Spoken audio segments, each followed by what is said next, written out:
नमस्कार, मैं अनुराग मिश्रा। इस वक्त मैं मौजूद हूँ हरियाणा के देवरखाना गांव में। हमारे साथ मौजूद है सरपंच प्रतिनिधि। इनसे हम बात करेंगे और जानेंगे गांव का विकास इन्होंने किस तरह से किया है और आने वाले समय में किस तरह से ये गांव का विकास करना चाहते हैं। शहर की ओर तमाम सारे लोग जाते हैं, तमाम सारी मीडिया रिपोर्ट्स कवरेज की जाती है और तमाम सारे लोगों की बातों को जानने की कोशिश की जाती है, उन्हें कुरेदा जाता है। लेकिन इस वक्त हम एक गांव में मौजूद हैं और इनसे जानेंगे गांव के लोगों को किन किन समस्याओं का सामना करना पड़ता है, किस तरह से सरकार को गांव पे और ज्यादा ध्यान देना चाहिए, शहर के मुकाबले गांव का कितना विकास किया जाता है, उस बारे में भी हम जानेंगे। और सरपंच जी हमारे साथ इस वक्त मौजूद हैं, तो सरपंच जी से हम ये भी जानेंगे कि उन्हें किन किन तरह की समस्याओं का सामना करना पड़ता है। बजट से भी रिलेटेड थोड़ी बहुत बातें करना चाहूंगा मैं। सरपंच जी, बहुत बहुत धन्यवाद आपका एसटीटी टाइम्स में हमें अपना कीमती वक्त देने के लिए। तो सबसे पहले हम बात करेंगे, क्योंकि मैं शिक्षा से बहुत ज्यादा जुड़ा हुआ व्यक्ति, तो हम शुरुआत करेंगे आपके गांव की शिक्षा व्यवस्था से।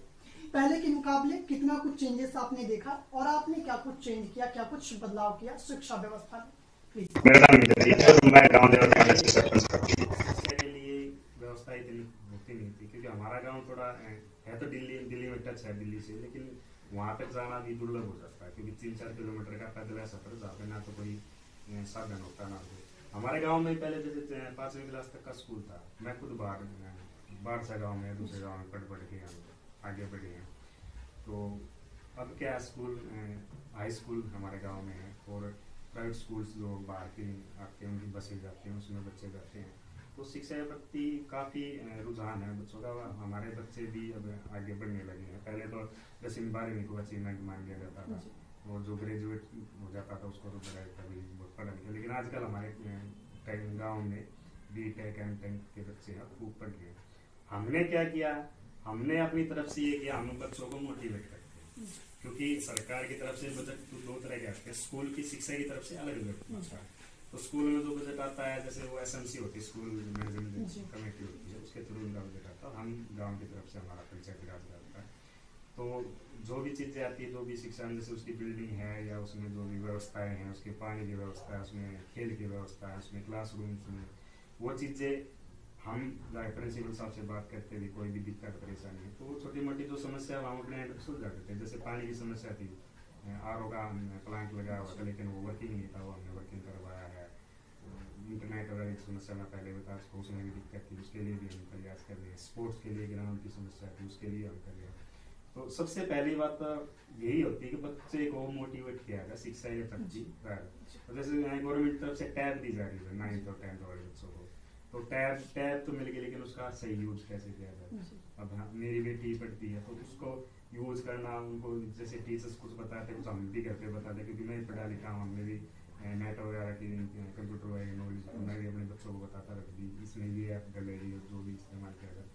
तो बच्चों को घर से मोटिवेट करके चलते हैं। माता पिता अगर बोलते हैं कि आपने इस तरफ जाना, ये एक टारगेट बना के जाना, तो ही आगे बढ़ रहा है शिक्षा। हम चाहे अपने बच्चों को इतने महंगे से महंगे स्कूल में पढ़ा ले, जब तक बच्चे का माइंड उस तरफ नहीं जाएगा तो हो नहीं सकता। तो सबसे पहले अभी एक प्रोग्राम हुआ था हमारे गांव की, एक बहू है वो अच्छी पढ़ लिख के किसी गवर्नमेंट जॉब पे लगी, तो उसको बुलाया गया था, कुछ स्पेशल प्रोग्राम किया था। उस टाइम पे मैंने मोटिवेट करके बोला था बच्चों को कि आप सबसे पहले आप टारगेट बना के चलो, ये नहीं कि कभी इधर जा रहे कभी इधर जा रहे चलते हैं। भी बचपन है, खेल लो कूदो सारे काम करो, लेकिन दिमाग माइंड में एक टारगेट अगर आपके मन में नहीं आ रहा तो अपने माँ बाप से सलाह करो या अपने गुरु जी से सलाह करो।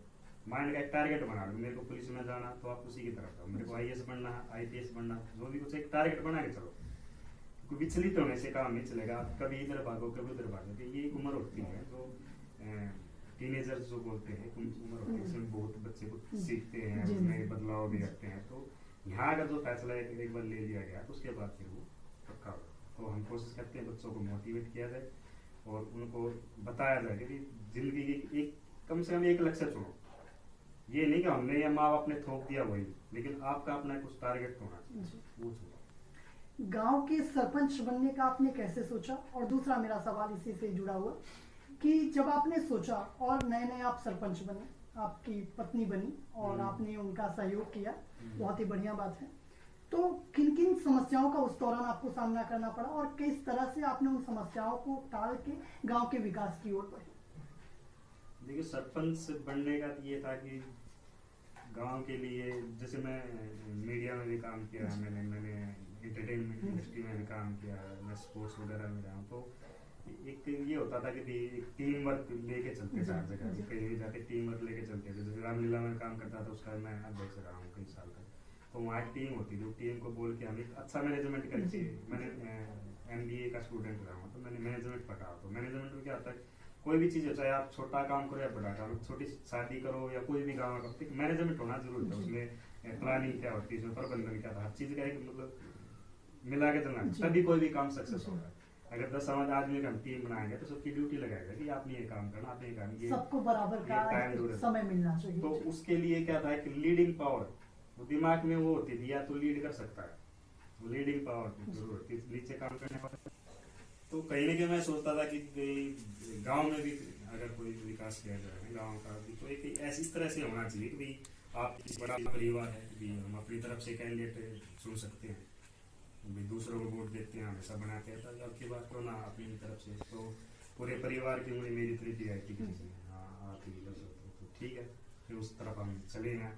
तो देखो गांव है और राजनीति है, दोनों तरह की बातें होती है, कुछ लोग इधर भी थे, कुछ उधर भी थे, बहुत दिन रात हमने मेहनत भी की है, घूमे फिरे भी हैं, जो अपने थे वो इधर उधर हो जाते हैं, जो दूसरों को पकड़ पकड़, तो इसी तरह से मतलब टफ कंपटीशन रहा था, और 16 वोटों से हम जीतते हैं, तो ठीक था। गांव ने आशीर्वाद दिया, विजन यही था गांव में अच्छी शिक्षा हो, अच्छा स्वास्थ्य हो, खेलों में, शिक्षा में, रोजगार में, मतलब किसी भी तरह से गांव में कोई कमी ना रहे। हम कोशिश दिन रात यही कर रहे हैं, बाकी जो गवर्नमेंट तरफ से जो हेल्प आती है उसको कर रहे हैं।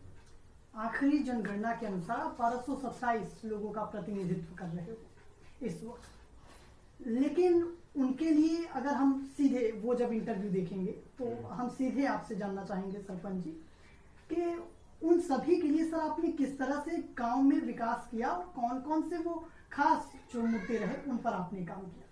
देखिए अभी 1 साल हुआ, 1 साल में कुछ ज्यादा विकास हो नहीं पाया, मैं बता देता हूँ, या फिर आने वाले समय में आपने जैसे कहा आने वाले समय में आप क्या क्या करना चाहेंगे। आने वाले समय में सारे काम, कहानी क्या है कि एक तो पर्सनल काम होता है, एक सार्वजनिक काम होता है, तो सबसे पहले मैं कोशिश करता हूँ सार्वजनिक काम। पर्सनल काम तो देखो होते हैं, कभी किसी का आधार कार्ड अपडेट करवाना, कभी एप्लीकेशन लिखवानी, कभी किसी का राशन कार्ड का इश्यू आ गया, कभी किसी का, तो ये पर्सनल काम हो जाते हैं लोगों के, वो तो चलते रहते हैं। लेकिन काम कौन सा दिखता है, जो सार्वजनिक होता है। जैसे स्टेडियम का काम था तो सारे गाँव को दिखा देंगे, बच्चों का कुछ न कुछ खेलों में आगे जाएंगे।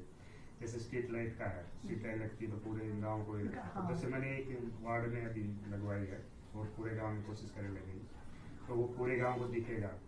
सड़कें हैं वो पूरे गाँव के लिए होती है, या शिक्षा जो है वो हर घर बच्चे में होता है। अब जैसे गाँव में आयुर्वेदिक हॉस्पिटल आप जिक्र कर था, वो हमने गांव में जमीन ले रखी है सर, वो अभी चालू हुआ, तो उसमें हमने कोशिश कर रखी है, हम बातचीत चल रही कि जो रोजगार है वो सबसे पहले गांव के बच्चों को, तो चीजें होती है सार्वजनिक जो कार्य होते हैं, सार्वजनिक वो दिखते हैं पूरे गाँव में। जो आपने बताया इतनी वोटों से 1000 वोट थी जब हम इलेक्शन में, उस टाइम 1000 वोट थी, तो वो 1000 वोट उन पूरे लोगों को मेरा यही संदेश है कि सबके लिए काम होगा, चाहे किसी ने दी सही नहीं है, लेकिन काम सबके लिए, सार्वजनिक काम।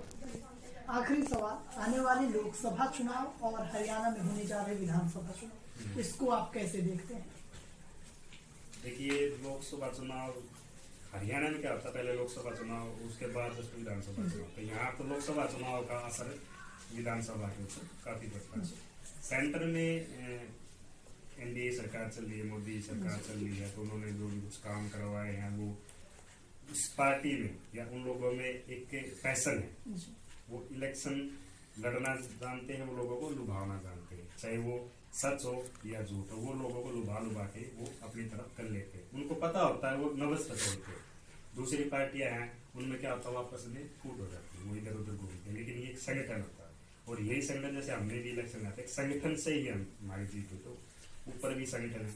अब लोकसभा चुनाव हरियाणा में होगा तो पूरे देश में, लेकिन हरियाणा में जो सीटें लोकसभा का चुनाव होगा, यहाँ पे जो लोकसभा का चुनाव में जो रिजल्ट आता है उसका असर फिर विधानसभा, क्योंकि लोगों के दिमाग में होता है सेंटर में तो ये गवर्नमेंट बनेगी तो यहाँ पे अलग गवर्नमेंट बनाएंगे, तो दिक्कत हो, क्योंकि लोग भुगतते हैं। हमारे लड़के में जैसे दिक्कत आ जाती है कि सेंटर में सरकार अलग है, स्टेट में सरकार अलग है, लेकिन यहाँ का विधायक अलग है।